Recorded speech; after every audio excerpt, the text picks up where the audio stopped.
যারা আন্তর্জাতিক আইনকে সম্মান করে না।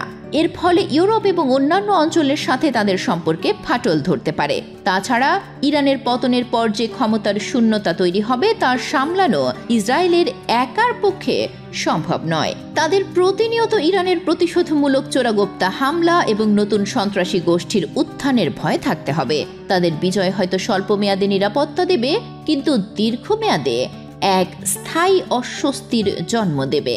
তবে এই যুদ্ধের সবচেয়ে বড় সুবিধাভোগী হতে পারে সৌদি আরবের নেতৃত্বাধীন সুন্নি আরব দেশগুলো। কয়েক দশক ধরে তাদের প্রধান আঞ্চলিক প্রতিদ্বন্দ্বী ছিল শিয়া মতাবলম্বী ইরান। ইরানের পতন তাদের জন্য এক বিশাল স্বস্তির কারণ হবে। এর ফলে দুটি বড় পরিবর্তন আসতে পারে। প্রথমত, ইসরায়েলের সাথে সম্পর্ক স্বাভাবিক করার প্রক্রিয়া, যা আব্রাহাম এক্সের মাধ্যমে শুরু হয়েছিল, তা বহুগুণে